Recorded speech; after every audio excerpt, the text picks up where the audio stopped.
Halo sedulur kabeh, kali ini aku akan menceritakan sebuah film yang berjudul I Am a Hero. Skui langsung aja kita masuk ke dalam filmnya.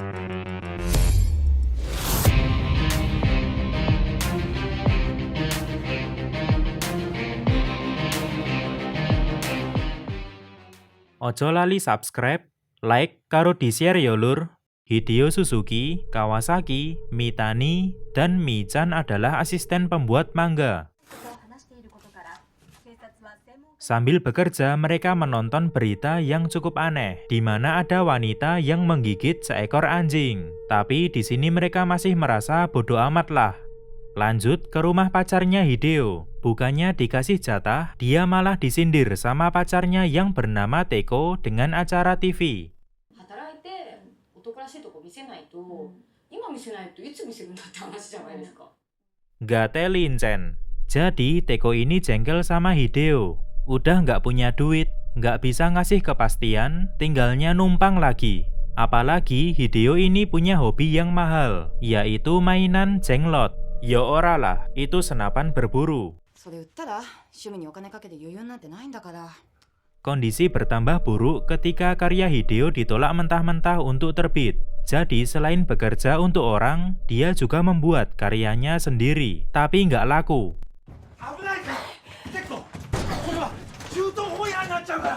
Sampai suatu ketika, Teko memutuskan untuk mengakhiri hubungan, karena dia lelah nunggu dihalalin.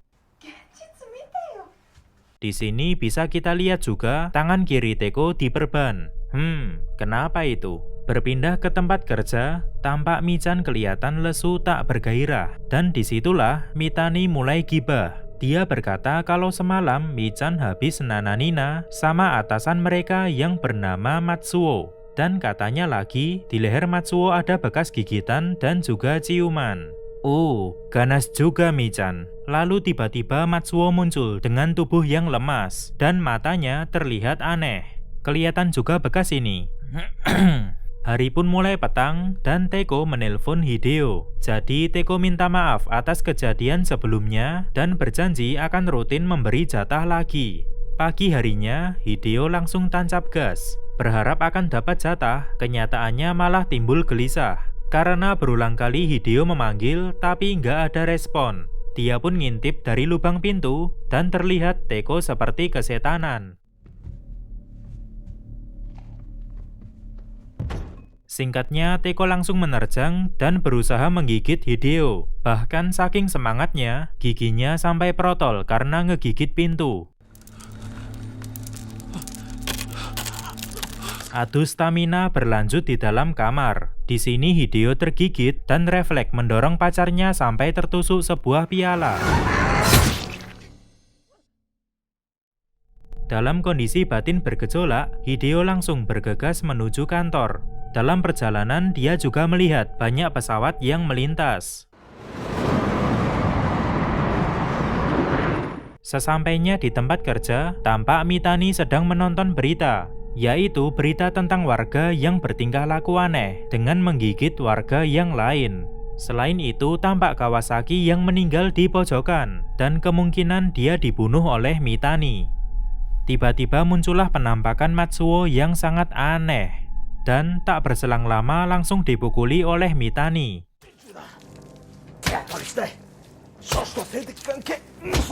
Mitani memberitahu beberapa hal. Orang-orang di kantor itu menjadi zombie karena terinfeksi suatu virus, dan cara membunuhnya adalah dengan menghancurkan otaknya. Di sini Mitani juga memberi wanti-wanti agar Hideo jangan sampai terkena gigitan mereka, karena virus menular melalui darah. Tetapi sangat disayangkan, Mitani sudah terinfeksi dan dia memilih untuk bunuh diri. Lalu muncullah Michan yang juga terinfeksi, sehingga Hideo langsung cabut dari tempat itu. Bisa diambil kesimpulan kalau sebelumnya Teko juga tergigit, maka dari itu dia juga bertingkah aneh. Sedangkan Hideo sendiri nggak terinfeksi, karena gigi Teko udah nggak ada saat menggigitnya. Setelah itu Hideo berlarian di tengah kota, dan dia melihat banyak sekali yang terinfeksi. Mulai dari preman pasar, polisi, bahkan intinya kacau lah. Akhirnya Hideo menemukan sebuah taksi milik kakek-kakek. Dia pun naik bersama seorang berjas dan seorang gadis. Di dalam perjalanan, tiba-tiba pria berjas bertingkah aneh, yaitu dengan menggigit si supir dan menyerang Hideo. Pintu mobil pun dibuka, dan pria ini langsung ditendang. Masih belum jatuh, ditendang lagi sampai terpelanting dan ketelindes stroke. Ternyata si kakek juga terinfeksi, sehingga mengemudikan mobil dengan ugal-ugalan.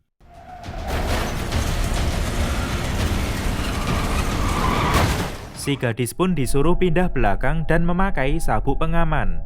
Lalu tiba-tiba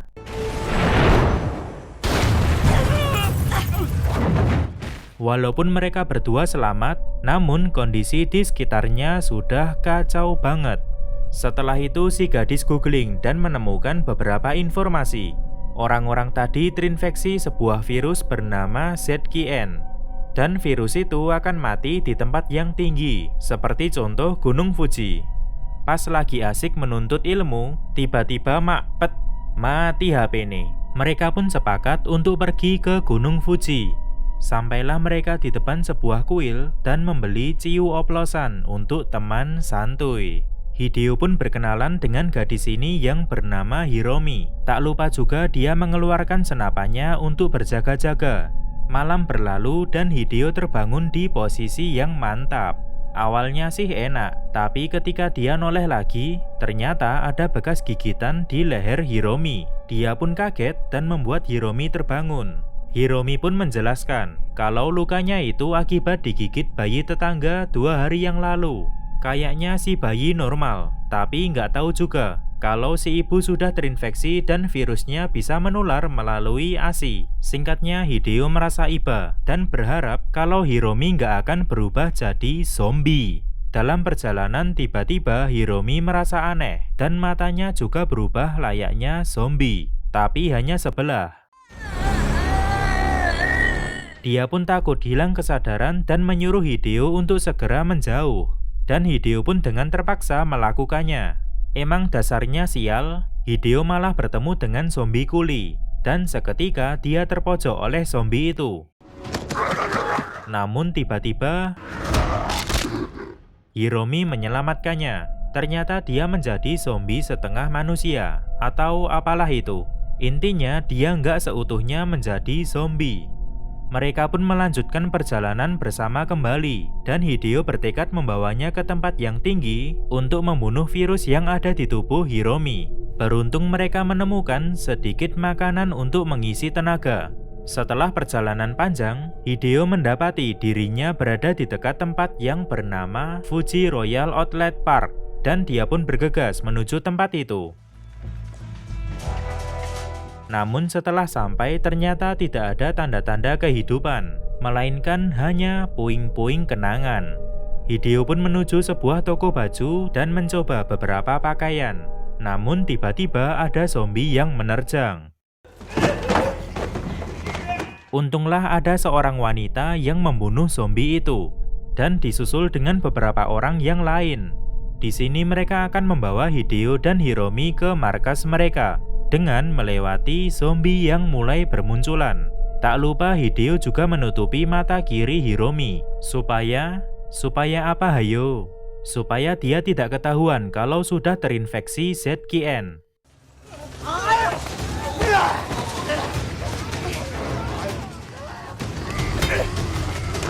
Ketika kondisi mulai genting, tiba-tiba ada beberapa orang yang mengalihkan perhatian para zombie dari atas markas, sehingga mereka bisa sampai markas dengan selamat. Ternyata banyak juga yang menetap di markas ini. Hideo pun berkenalan dengan pemimpin di markas itu yang bernama Iura. Lalu ada seorang bapak tua bernama Abe yang memberikan perlengkapan serta makanan kepadanya. Malam pun tiba, Hiromi bobok cantik di dalam tenda. Sementara Hideo ngobrol dengan wanita yang tadi menyelamatkannya. Sebut saja Yabu. Di sini mereka ngobrol santuy lah soal kehidupan, sambil mencerna ciu oplosan. Dan Hiromi mulai sadar sedikit demi sedikit, yaitu ketika Hideo menyanyikan sebuah lagu yang gak asing baginya. Setelah itu Hideo bertemu dengan Abe dan mendapatkan beberapa informasi yang penting nggak penting sih. Bahwa para zombie terkadang melakukan suatu hal berdasarkan ingatannya dulu. Seperti zombie ini yang sedang naik kereta. Lalu ada zombie yang ngebet pengen belanja, bahkan ada juga zombie atlet. Karena persediaan makanan menipis, Iura mengajak anggotanya untuk mengambil makanan di basement. Di sana ada sekitar 10.000 porsi makanan dan cukuplah untuk setengah tahun. Di sini Iura juga meminta paksa senapan milik Hideo. Jelaslah Hideo menolak karena itu adalah perlindungannya. Ditambah lagi dia belum terlalu mengenal Iura, sehingga Iura pun mengancam akan melukai Hiromi. Sementara di tempat lain, Hiromi akan diambil paksa oleh seorang bernama Sango, namun dihalangi oleh Yabu, disusul dengan Hideo yang tiba-tiba minggat menuju tenda Hiromi. Singkatnya kondisi semakin memburuk ketika Hiromi dan Yabu disandra. Hideo pun juga nggak berani menembak ke sesama manusia. Cupu. Lalu tiba-tiba Hiromi melakukan serangan. Sampai kain di matanya lepas dan ketahuan kalau dia adalah zombie. Iura pun langsung menembaknya dengan crossbow. Hideo ditangkap lalu disiksa dan senapannya juga dirampas. Tapi tiba-tiba Sango melakukan kudeta. Dia yang memegang senapan lalu melucuti semua yang dimiliki Iura.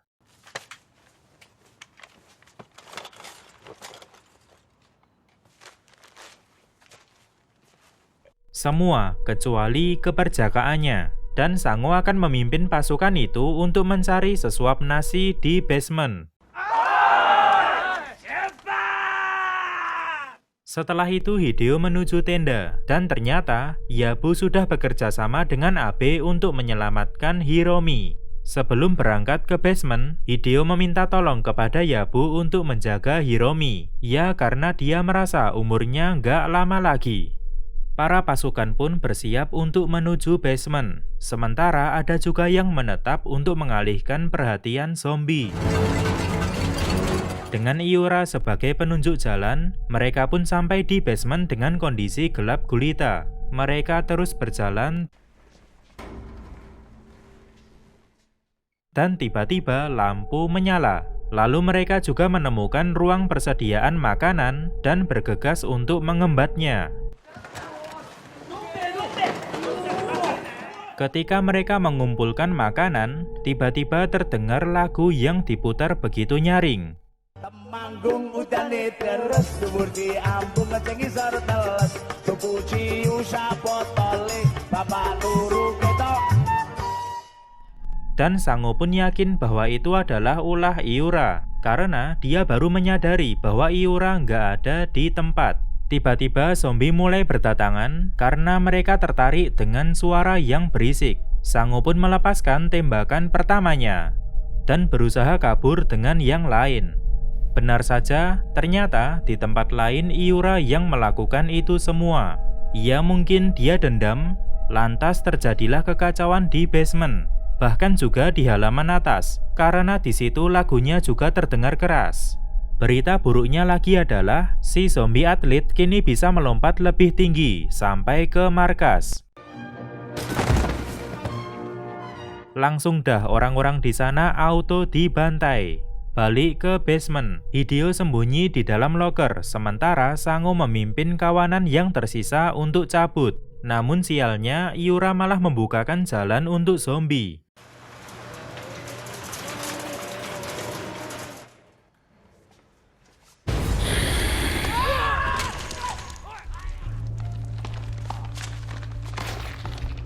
Kemudian Yabu menghubungi lewat walkie-talkie untuk meminta pertolongan kepada Hideo. Lalu dia pun pergi dengan membawa Hiromi untuk bertemu Hideo di basement. Di basement gak aman, ya bodo amat, toh di atas juga udah kacau. Hideo pun keluar dari kandang untuk mencari Yabu dengan melewati banyak zombie.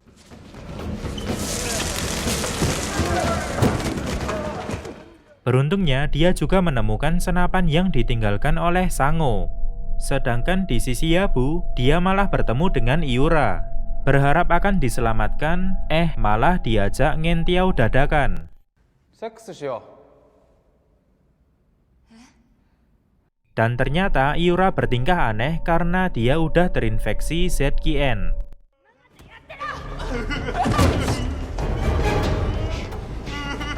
Tetapi untunglah, Hideo datang tepat waktu. Kemudian disusul dengan kemunculan Sango yang ternyata masih hidup. Sampailah mereka di suatu lorong dan muncul Abe yang ternyata juga masih hidup. Syukurlah, tapi tunggu dulu. Dia membawa banyak zombie di belakangnya. Mau kabur lewat sisi satunya, ada zombie juga. Hideo pun memutuskan untuk menembaki para zombie dengan sisa pelurunya. Hiromi pun juga sempat berkata,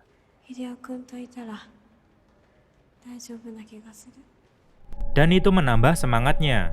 Pembantaian pun dimulai.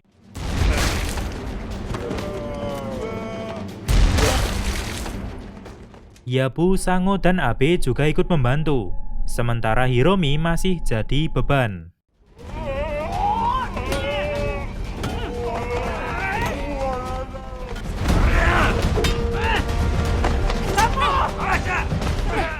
Singkatnya, kondisi mereka mulai terpojok oleh kepungan zombie, di mana Sango tergigit dan dengan terpaksa Hideo menembaknya.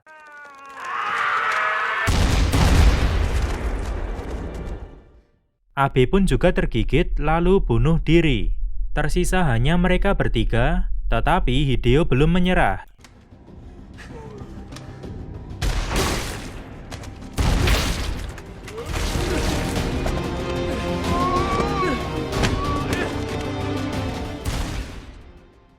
Sampai akhirnya rata. Masih inget sama yang tadi loncat-loncat?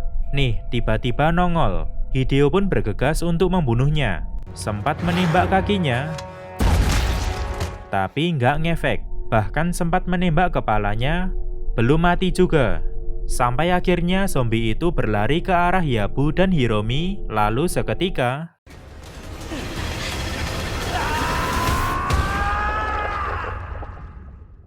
kepalanya dikepruk sampai ambyar. Nah, kali ini benar-benar rata. Mereka pun cabut dari tempat itu menggunakan sebuah mobil. Aman tanpa gangguan. Udah gitu aja filmnya. Sebelum kalian berkomentar ending yang gantung, biar kuwakilkan.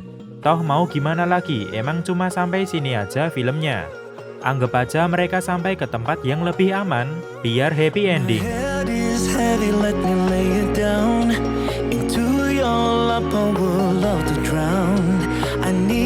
Story I used to hear, to run on and to end